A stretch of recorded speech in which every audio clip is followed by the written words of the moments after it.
Estamos grabando. Primero, ¿me escuchan bien? Eso es lo primero, ¿no? Asumo que sí.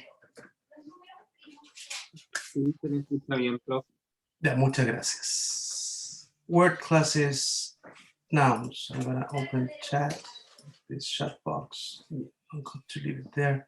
So word classes, nouns. We're going to talk about nouns today. So in the very first hand, I'm going to read it and then we're going to add some further explanations, okay? So word classes, nouns. Nouns usually name things, place, people, or an abstraction. It is the main word in a noun phrase. Nouns can take inflection or derivation or morphemes. By inflection, a noun may signal number, English and Spanish, and gender, most common in Spanish, rare in English. Inflection signals a grammatical meaning. By derivation, a noun can become a different word. Derivation signals a semantic meaning. Interesante todo eso, veámoslo de uno en uno. Archivo nuevo.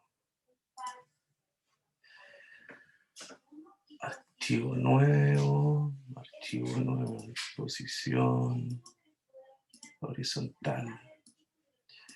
Okay, so what we have here is this. Nouns. First of all, we're going to talk about nouns today. I mean, not today, but for now. Draw. Okay. So we're going to talk about word classes.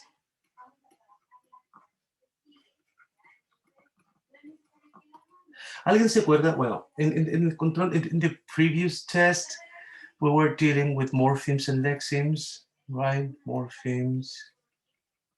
And then we deal with lexemes.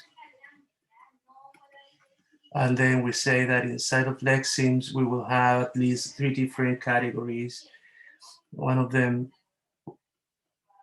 will be the functional lexemes or words, right? The other one will be the lexical ones. And finally, the others will be the ones we're going to call inserts, right? And that inside of lexical words, we will have word classes. That is to say, you can have nouns and adjectives and so on and so forth, right? And some other more, etc. Right? And that inside of functional lexemes, we will have prepositions and conjunctions and some other words, right? Inserts, they're not words. So basically today we're going to talk about the noun, therefore a lexical word which is inside of the idea of lexeme, which are composed of morphemes, right? And the very first stuff they say about nouns is the fact that nouns are actually, they refer, that's the very first word, refer, they refer to entities, right? And that's the very first and probably the most important thing, that they refer to lexeme, to entities. That is to say, the way in which we human beings name things, place, people, or even abstract entities. So love, hates, and all that. That's the very first stuff. The second stuff they say, and here we have something quite interesting, is the fact that they are heads of noun phrases.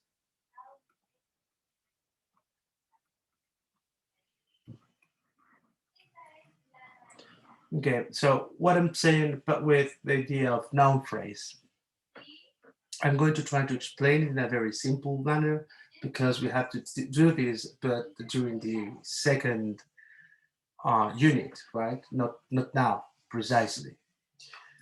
So I'm going to do it now. So I'm going to try to explain it in a very simple form. Okay, so far we know that inside of the grammatical hierarchy we have morpheme lexemes, and we also know that a lexeme is composed of one or more morphemes, right?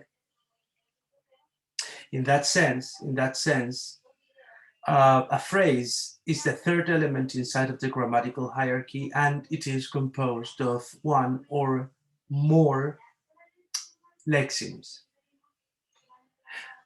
very first stuff. The second stuff is inside of a phrase, there must be a head, right? So I'm going to add that information over here, right? Phrase composed of,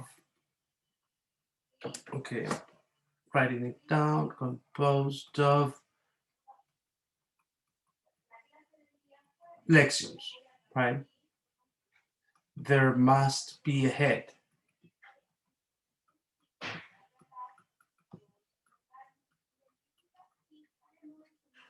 Right?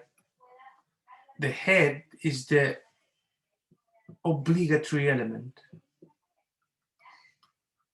That is to say, if you don't have a head, you don't have a phrase.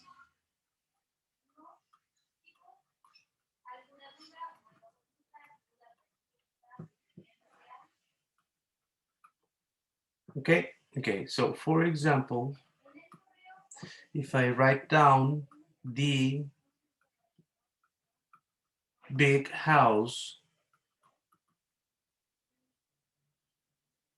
¿se ve bien o no? Muy chico, puede ser muy chico. Bueno, vamos a hacer un poquito más grande. Okay. If I write down the three words together, the big house, y la miro y digo, ¿saben qué? Eso es una frase. Porque adentro de ella hay una palabra que es muy, muy importante. Y que las otras palabras funcionan alrededor de esta palabra muy importante. Estudiantes, distinguidos, si ustedes leen The Big House, ¿cuál es la palabra más importante de las tres?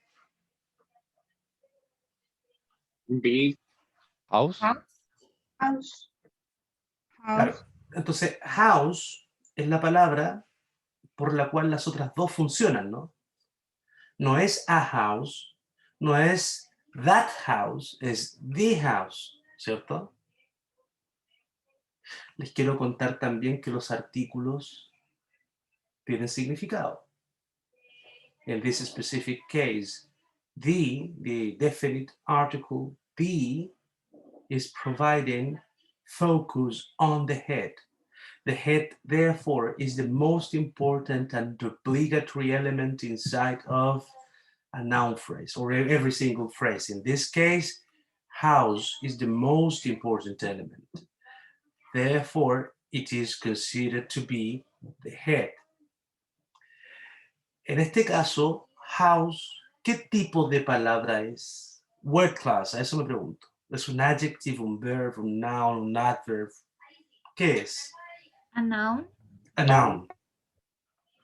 Therefore, if my head is a noun, what I will have is a noun phrase.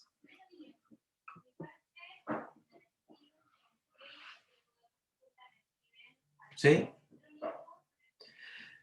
Resumen. Una frase es el tercer elemento inside of the grammatical hierarchy. As being the third element, it's quite obvious that it's composed of lexemes, right? Inside of a phrase, there must be a head, and the head is obligatory. If you don't have a head, H is head. If you don't have a head,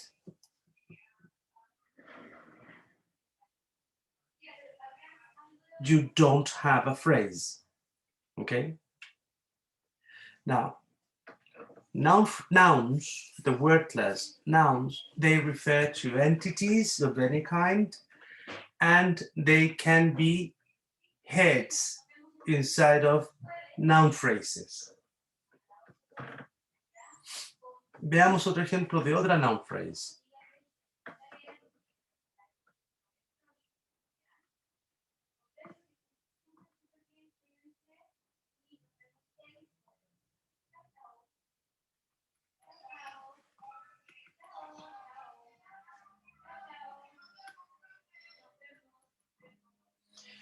Si veo el ejemplo, my dog is brave, ya no es solo una frase, sino que es una cláusula. Profe, ¿qué es una cláusula? Un grupo de frases. O sea, en My dog is brave hay más de una frase. ¿Sí? Nosotros ya sabemos, por el ejemplo anterior, de que una frase se llama noun phrase, pero hay más. Y nosotros sabemos que adentro de una noun phrase hay un noun, por eso se llama noun phrase. Y sabemos que ese noun, dentro de esa noun phrase, se le dice head, es el head, el más importante. Si ustedes ven My dog is brave, ¿cuál es la noun phrase, creen ustedes? Dog. My dog. Muy bien, my dog. Profe, ¿y por qué no is? Porque is es un verbo, entonces no es un noun, entonces no es una noun phrase. Profe, ¿y por qué brave no? Porque brave es un adjetivo, entonces no es un noun, entonces no es una noun phrase. ¿Y por qué mete my junto con dog?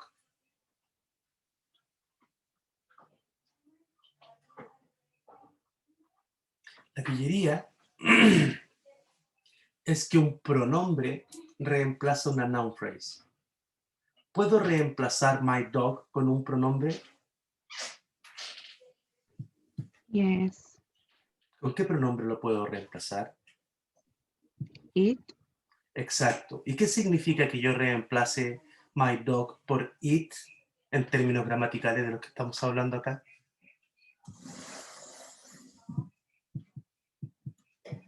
Lo dije recién, hace 3 segundos y medio.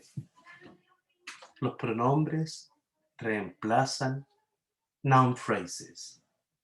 O sea que decir my dog is brave es igual a decir it is brave. Exactamente igual. ¿Queda clara esa idea?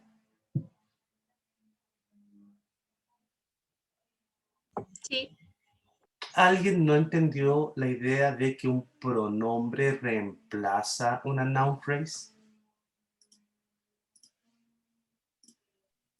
Profe, ¿me lo podría repetir? Mira, si yo digo, si yo dijera, o sea, si yo digo, my dog is brave, y yo puedo decir, it is brave, sí. Sí. Hagámoslo con otro ejemplo. The big house is red.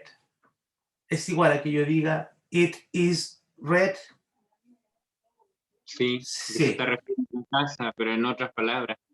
Entonces, claro, entonces lo que hace un pronombre como I, you, he, she, it, we, they, lo que hace un pronombre, en verdad, es reemplazar noun phrases.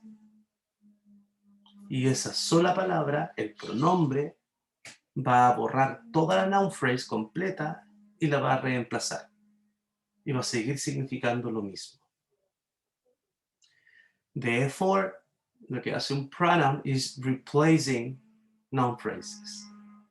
Como en el ejemplo 2, my dog is brave es exactamente igual a decir it is brave.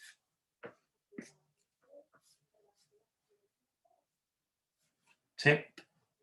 Es exactamente igual a decir esto. Ahora, voy a ver my dog. My dog. ¿Cuál de las dos palabras es más importante? My or dog? Dog. Dog. Dog. Dog, ¿cierto? Therefore,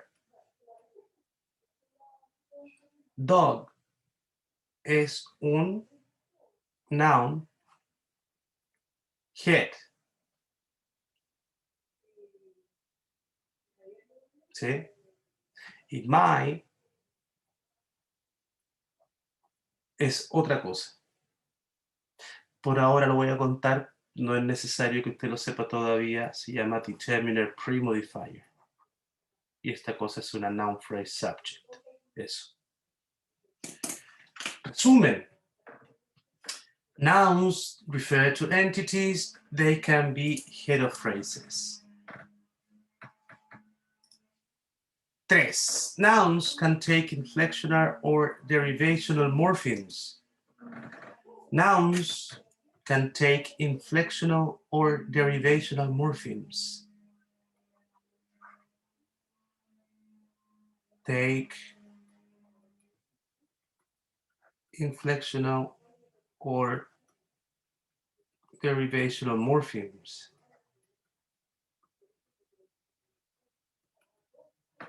Nouns can take inflectional or derivational morphemes. What does it mean? It means that nouns pueden ser con inflectional morphemes. Therefore, you can create a plural form of it, or you can even change a noun into something else by putting a derivational morpheme next to it. I don't think we need more examples out of this because we already saw this during our previous test. By inflection, a noun may signal number. Eso es interesante. Entonces, los inflectional nouns may signal number and gender. Eso es interesante. So, inflectional morphemes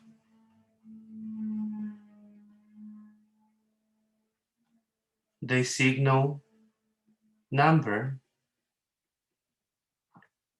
or even gender. When they mean number, they are talking about set 1, and gender, it's another type. You don't have a symbol for gender.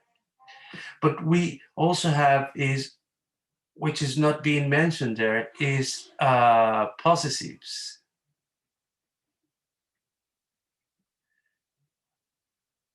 Also called genitive, which is Z3. Right, so nouns,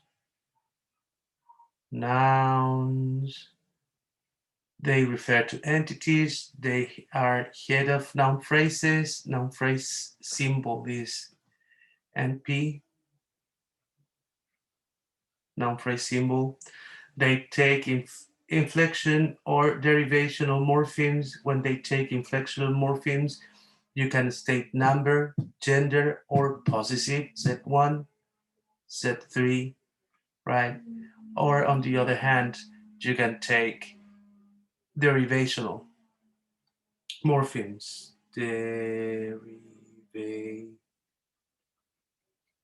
morphemes.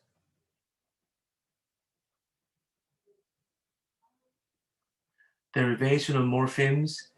And this derivational morpheme has to do with the change of a noun to another word class, right? So for example, you can change a noun into an adjective by using the morpheme full, right? And our example is beautiful, which comes from the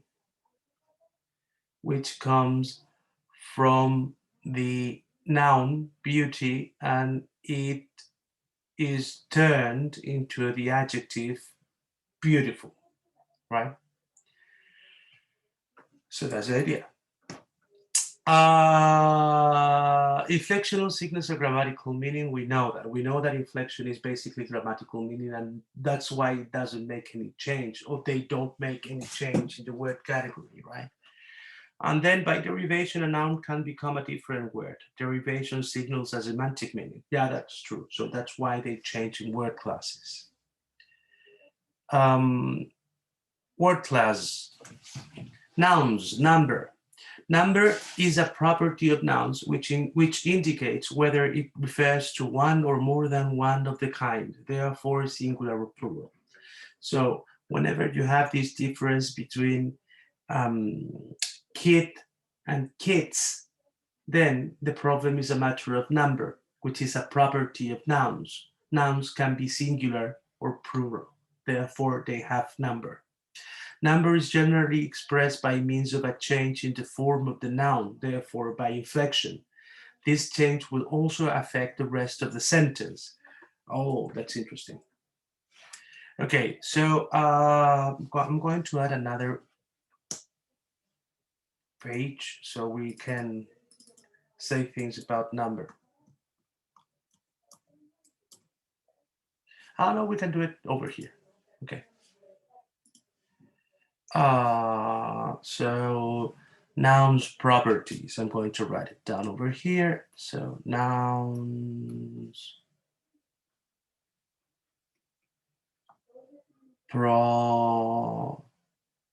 ¿Cómo se escribe properties? Properties. Con I latina, E y una S al final. Thank you. Así, properties.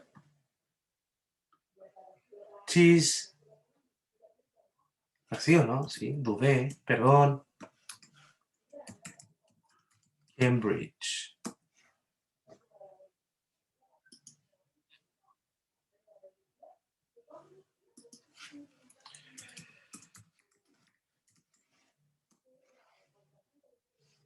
Es properties.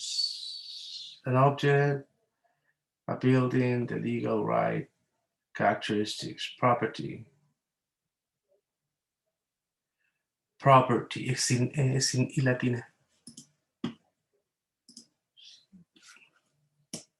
Vamos, computadora, apaña, por favor. Properties. Okay, so nouns, properties, number.